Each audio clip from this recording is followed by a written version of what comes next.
Welcome, and thank you for joining The Logic of It All with your host, Reverend Gary Essex Sprunger. Hello.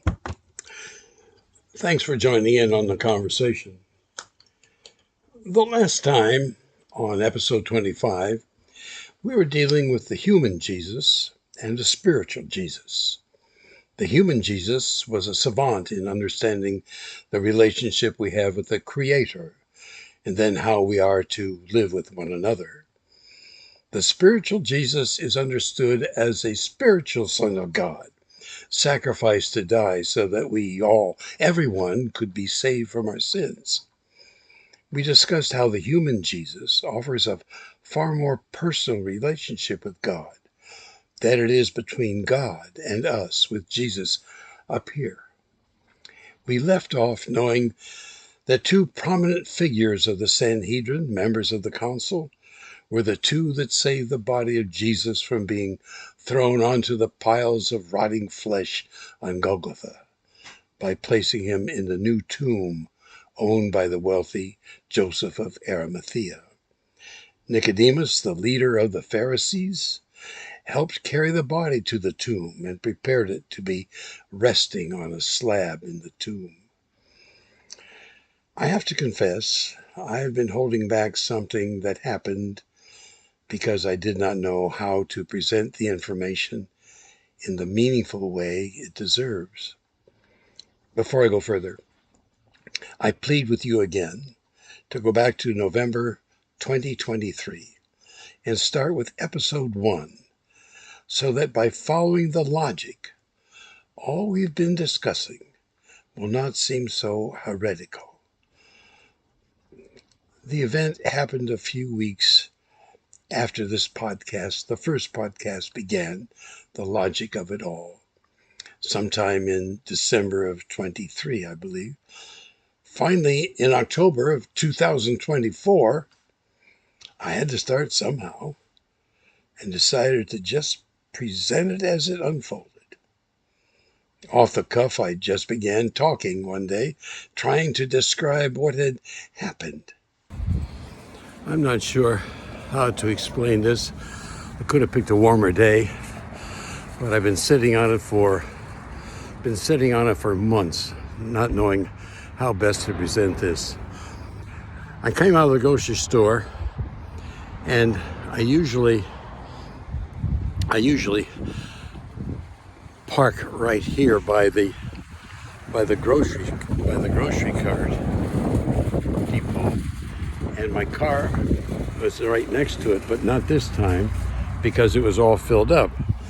And so I just left my cart there and carried my groceries down in the parking lot to my car. It's quite a little ways, and it was, let's see, where was it? It was somewhere over at this end of the parking lot. And as I approached the car to put in my grocery bags, this guy, mid-30s, late 30s, grabbed my arm. And he said, I mean you no harm. Well, I looked at him and I didn't know what he had in mind. And I don't know why he grabbed my arm. And in my left arm, I had my grocery bags that I was about to put in the trunk of the car. And I was ready to swing at him. And he sensed that and relaxed his grip and said again, I mean you no harm. And then he stepped back and he said, I have something for you. If you are the man who does the podcasts. And I said, yes. He said, please get in the car. I said, get in the car? Okay. So I got in the car and he said, I'll ride with you. And he said, just park here any place. And so I did. I just parked. And he said, you have 1 hour. I said, 1 hour? He said, 1 hour to read this until you have it memorized. I said, why can't I just take a picture of this? And then he took my phone. He said, no, just memorize it. We have 1 hour. And so I started to read it. And as I read it, I said, is this original? He said, a copy. I said, why are you showing this to me? And he said, it is time. I looked at him, and he nodded again. It is time. 1 hour is all the time we have. 1 hour. So I started reading it and read it and reread it and reread it until I had it memorized. And then his alarm went off and the hour was up. And he said, I must go. He said, be truthful. I said, what should I do with this? He said, you'll know. Be truthful. And I said, I don't know why. This is unbelievable. And he said, it is time. And he got out of the car, and I saw him go around the building. And I'm still shaken up, even though this happened months ago. It still is an unnerving thing. I don't know why. That was a rather crudely done video, and I didn't go into much detail. The document the guy showed me was carried in what looked like a portfolio case an artist or photographer would carry their work in to show to a prospect what they could do, their work. The guy, I shouldn't keep saying guy, he was the protector of the letter. Sounds better. When he took it out of the case, he had to remove it from an inner protective cover, which he did with a soft prayer I could not hear. He propped the case on the dash with the document on top where I could see it easily. I looked at it carefully. A copy, he said, a translation from Hebrew to Greek to English. A couple of times I asked something he disapproved of, like, was it ever in the hands of the Knights Templar? His eyes showed disapproval to the question. I forgot to mention, he was wearing a black COVID-type mask, and all I could see of his face really was his eyes. He didn't like my asking if the original was ever hidden on Oak Island. How did you keep the original safe for so long? I asked. That brought a cold read from the protector.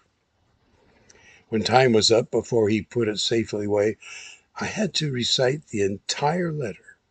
He followed each word and smiled, well done, as he put it back in the case carefully, reverently, with again a soft-spoken prayer.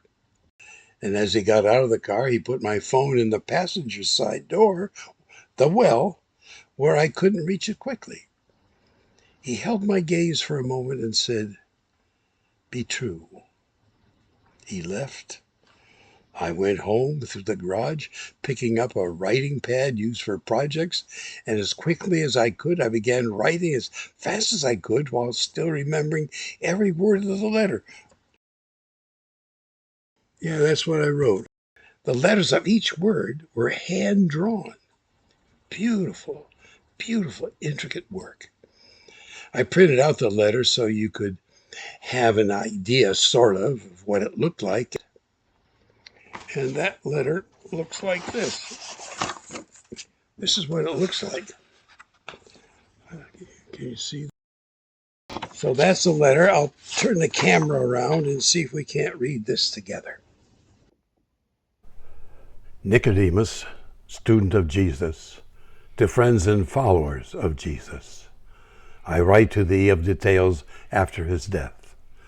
Grace be unto thee and peace. Two of us, surprising each other, were afar, unseen, witnessing his crucifixion. We talked. Joseph was to ask Pilate for the body of Jesus. I was to go home for supplies to properly prepare the body of Jesus and hide them near the tomb. We met on the hill to lower his body, which we freed from the nails. We carried his body wrapped in plain cloth to the tomb of Joseph. We tended his wounds and anointed his body with myrrh and spices, and wrapped Jesus in plain cloth and then fine linen. We tilted the heavy stone to cover the grave entrance as Pilate's guards were approaching at a distance. Joseph departed for Arimathea, but was later detained by the consul. I went to the upper room house, knowing where his disciples were hiding, wondering how I, considered an enemy, could warn them. There had been conversation at council about taking the body of Jesus to be thrown on the pile at Golgotha. Then someone was approaching with caution. I calmed the surprised Matthias, frightened at the sight of me, and explained the consul's plan, but didn't know how to warn the disciples. Matthias was fearful to go up there, as he worried they all might be captured at any moment. We talked. I bade him to meet me at the garden entrance with as many wineskins he could carry. At my home, I gathered up skins as well, with some pottery shards. We met same time at the garden, and though Matthias was unsure about the plan, we approached the guards at the tomb. We befriended them, saying we too came to watch, fearful someone might steal the body of Jesus away.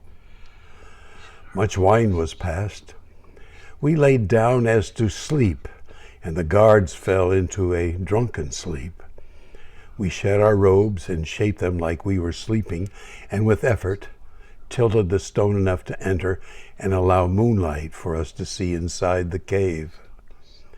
The back wall was a large rock with a carved slab upon which lay the body of Jesus. Matthias stopped his sobbing at the sight, fearing the guards might hear. I prayed the plan would come true from what I had remembered when we laid the body of Jesus on the slab wrapped in the linen. We scraped the surface dirt to one side of the cave before we started digging. As we dug and scraped with the shards, the new dirt was piled on the other side. We were digging in front of the slab to go down to the right depth. I prayed the dirt under the large rock was not clay for pottery, and that the shards would hold up. We thank Yahweh that we could dig under the slab of the rock, which must have been resting in the back on limestone. A guard stirred, we could hear. Matthias quickly slipped out, dressed and sidled up to the guard, and gave him more wine while we continued to dig.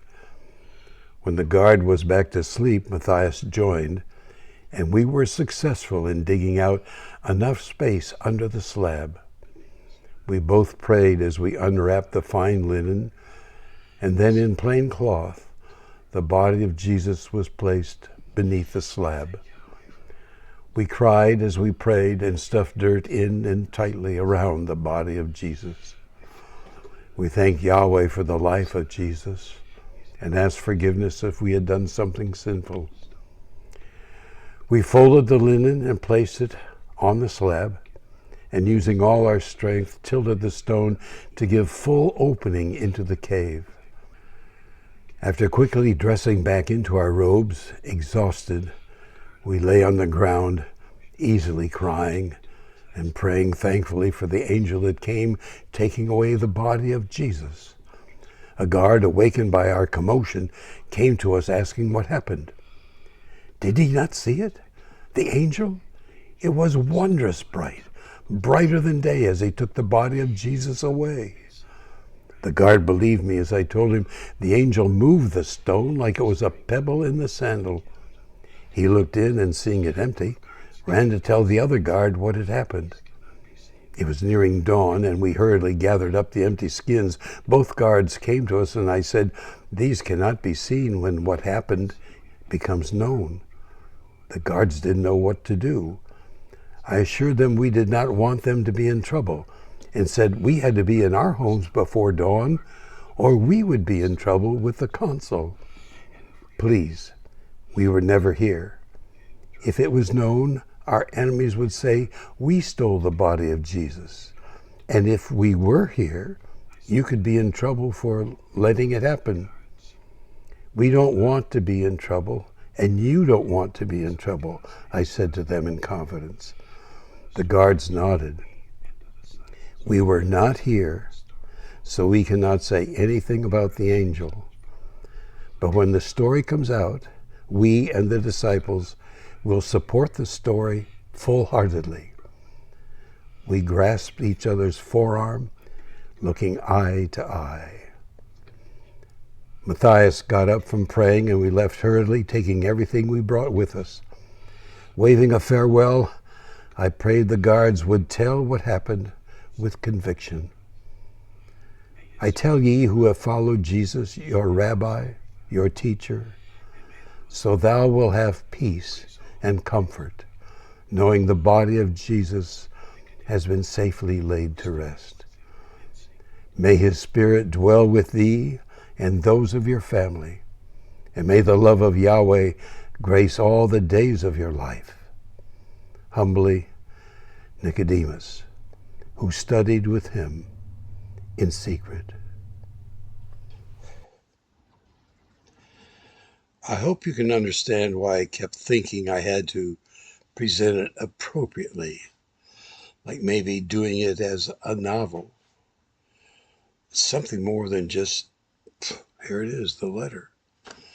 But his words, "be true," haunted me until finally, this is the letter. This whole experience has left me with a lot of questions and thoughts, which we'll share next time. But we're out of time now, and the coffee's cold. Have a good rest of your day, and sunshine tomorrow. Thank you for following The Logic of It All and the Hope for a Christian Reformation. If you have followed since episode 1, you're welcome to the website, thelogicofitall.com. Join us again for much, much more in The Logic of It All.